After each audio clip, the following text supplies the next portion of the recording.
Pertama menolak Habib, nanti lama-lama menolak Islam. Ya. Ujung-ujungnya itu ya ke sana. Maka ibarat makan bubur panas. Ya. Bubur panas itu dia tidak langsung dari tengah karena panas, pinggir-pinggirnya dulu. Jadi dingin. Iya, menolak.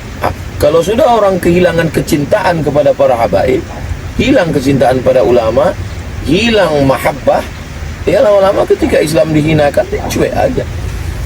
Hati-hati, ini sedang menggerogoti kita. Maka kita tetap mencintai para habaib zuriyat Rasulullah sallallahu alaihi wasallam. Dan kalau tidak percaya pada Habib berarti lama-lama tidak percaya pada Islam. Ini cara berpikir ini saya masih bingung. Tidak percaya pada Habib berarti tidak percaya Habib itu cucu Nabi lah begitu.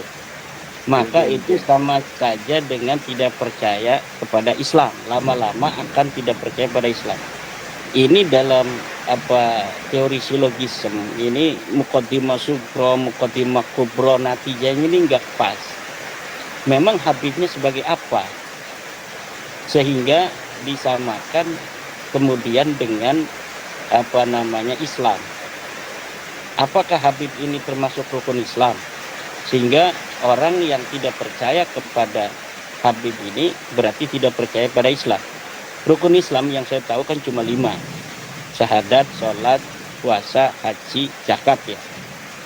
Urutannya mungkin tidak urut ya, nggak apa-apa.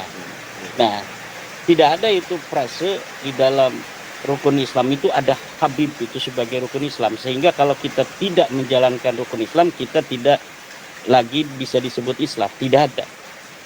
Kemudian apakah percaya bahwa Habib itu merupakan cucu Nabi masuk dalam rukun iman? Juga tidak. Sehingga tidak bisa mengeluarkan seseorang dari keimanannya kepada Allah, keimanannya kepada Nabi Muhammad. Apakah Allah dalam Al-Quran pernah mengatakan bahwa Habib ini cucu Nabi? Sehingga kalau tidak percaya kepada Habib itu cucu Nabi, itu kita sama dengan tidak percaya kepada Allah. Tidak ada. Apakah nasab Habib ini setelah disebutkan oleh Nabi Muhammad? Tidak ada. Tidak ada Nabi Muhammad pernah dalam hadisnya nanti anak cucuku akan ada yang bernama Alwi. Dia akan punya nama anak namanya Muhammad. Nanti Muhammad akan punya anak namanya Alwi. Tidak ada yang demikian itu. Kalau dia bukan ucapan Allah, dia bukan ucapan Nabi Muhammad, lalu kita tidak percaya bahwa Habib ini cucu Nabi, konsekuensi kita keluar atau tidak masuk dalam kategori iman itu dari mana? Tidak ada. Maka UAS ini dalam bicara, bolehlah kita mendukung Habib ya, mendukung atau jadi mukibin. UAS jadi mukibin silahkan saja. Tapi jangan bodohi jamaahnya. Coba cerdaskan jamaahnya. UAS ketika percaya bahwa Habib itu cucu Nabi, minimal dia punya dalilnya. Dalilnya mana UAS? Bahwa Habib itu cucu Nabi. Saya menantang UAS untuk memberikan dalil. Hei Imaduddin Usman, ini dalil Habib cucu Nabi. Ini sahih. Selama ini tidak ada. Saya tidak pernah lihat dia mengutip kitab tentang ilmu nasab. Dia hanya apa yang dia tahu selama ini. Nah, ini menutup jamaahnya untuk cerdas. Dan jamaahnya UAS ini kan bukan jamaah NU. Dia memang dalam amaliyah mungkin mirip dengan NU, tetapi dia dalam cara pandang keagamaan harokah itu tidak sama dengan NU. Jamaahnya saja bukan jamaah NU, itu sama dengan para mukibin ustadz-ustadz pendukung Habib itu yang sekarang membela nasab Habib itu sebenarnya tidak ada kaitan dengan NU. NU menolak khilafah. Ustadz Abdul Somad ini pendukung khilafah. NU menolak FPI. Gus Naji mendukung FPI. Nah, jadi pendukung-pendukung nasab habaib hari ini itu dari kelompok-kelompok yang semacam ini hari ini ya. Nah, tetapi saya memohon ya secara ilmiah kepada Ustadz Abdul Somad ini untuk ketika membela nasab para habaib ini, minimal ada narasi-narasi ilmiah yang diungkapkan. Termasuk juga Ustadz Ar-Raji Hasim, Ustadz Ar-Raji Hasim, Ustadz Abdul Somad, Ustadz apa namanya itu Yahya, ya Buya itu kan marketing aja itu kan. Lah ini tolong ada dalilnya, jangan jadikan masyarakat bodoh hanya untuk bertaklid. Sementara Allah melarang kita untuk bertaklid. Wala taqfu ma laisa laka bihi ilmun. Jangan engkau ikuti sesuatu yang kamu tidak ada dalil di sana.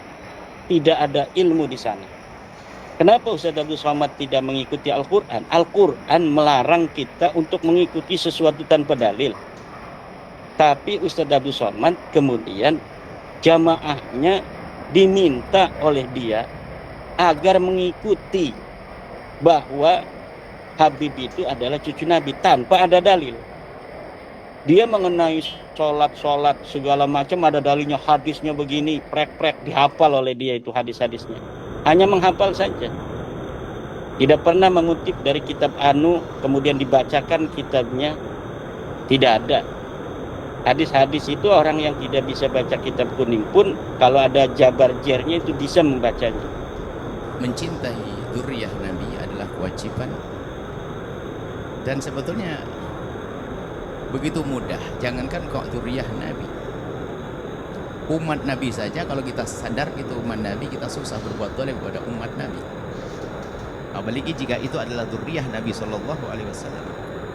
Ada masalah dzurriyyah Nabi, dikatakan al-mu'minuna musaddaquna bi ansabihim. Ulama mengatakan sekelompok orang itu kalau sudah mengatakan nasabnya kepada orang tuanya dipercaya. Anda jangan suka ngotak-ngatik siapapun, apalagi ini kisah nasab masa lalu. Ini adalah akhlak adabnya, itu adalah seperti itu. Jadi apa, kalau kita mencari celah, oh mungkin begini, ini bahaya sekali. Bahkan dikatakan para imam mengatakan kalau ada sekelompok orang Anda mendengar, mengetahui dari keluarganya mengatakan bahasanya dia punya nasab pada Rasulullah, cukup Anda percayai. Selesai. Ini secara umum segala nasab, kalau satu kelompok yang menisbatkan bahasanya dia punya nasab kepada orang tertentu, Anda tidak berhak untuk otak-atik. Ini siapapun nasab ke siapapun, apalagi kepada baginda Nabi SAW. Kalau sudah nasab di atas, gak ada istilahnya 100% makna 100%. Apa sih makna 100%? Musaddaqun dipercaya. Ini sebuah keluarga mengatakan saya punya nasab kepada Sayyidina Abu Bakar Siddiq. Alhamdulillah. Saya punya Rasulullah. Oke. Sampai di sini. Adapun terjadinya perdebatan, wallahu alam, saya tidak ingin masuk ke dalamnya. Sebab karena namanya berdebatan itu biasanya yang tulus-tulus, yang nggak tulus, wallahu alam, saya tidak ikut ke sana. Yang jelas kami ini rambu-rambu, ini dimanapun. Kalau Anda pergi ke negeri manapun, jika ada sekelompok atau keluarga yang sudah masyhur di tempat tersebut lalu mengatakan saya punya nasab kepada sana, musaddaquna bi ansabi, cukup sampai di situ. Ini ilmunya. Adapun masalah urusan menentukan menetapkan nasab dengan selain daripada ini namanya istifadhah. Di kampung itu sudah didengar ini nasabnya ke sana, selesai. Ada masalah yang lain-lainnya, Anda tidak semua masalah qiyafah, masalah DNA dan sebagainya. Itu bisa saja digunakan, tapi dalam keadaan tertentu. Ada pada zaman dulu namanya qiyafah. Mungkin zaman sekarang ada DNA misalnya. DNA itu memang ilmiah, tepat, benar. Tentunya dengan catatan yang menjalankan orangnya jujur, tidak akan dirubah. Ada itu. Tapi itu kapan diberlakukan? Para ulama memberlakukan hal-hal seperti itu. Qiyafah itu misalnya di antara persengketaan. Contoh, ada dua orang melahirkan, ibu ditaruh di tempat bayi, rupanya susternya lupa, ketuker, sama-sama putih. Aduh kacau nih, anak yang mana ini? Ketuker. Akhirnya semuanya pengen anakku yang mana, untuk ngetes pakai DNA supaya ketahuan mana anaknya. Atau orang direbutkan nasabnya, ini direbut nasabnya, ini di sini, kira-kira menetapkan nasabnya siapa? Bukan ngotak-atik nasab yang sudah ada, bukan. DNA adalah masalah ilmiah, jangan diingkari, itu masalah ilmiah. Cuman untuk apa? Cukup, selesai. Sampai di sini, wahai hamba Allah. Ingat, dzurriyyah Nabi SAW agung. Dzurriyyah Nabi Muhammad adalah mulia. Kalau permasalahannya Anda marah dengan sebagian zuriyah Nabi misalnya, tidak boleh Anda jadikan marah kepada semua zuriyah Nabi. Marah satu orang mungkin bikin kesal Anda. Namanya manusia, dia bukan maksum.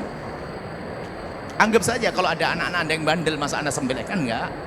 Ya perlu dikasih sayang yang sederhana. Mohon maaf kepada semua yang berselisih paham dari dua pihak kelompok. Ini kebetulan pertanyaan ini baru sekarang. Saya tidak pernah membongkar masalah ini kecuali ditanyakan begini. Karena bagi saya itu enteng, tidak ada permasalahan. Kenapa? Apa yang direbutkan? Apa yang dipermasalahkan? Sudah jelas, ini sudah jelas dari dua kubu besar yang berkata itu adalah semuanya adalah sederhana. Ya selesai. Tolong Anda tidak usah bergeming.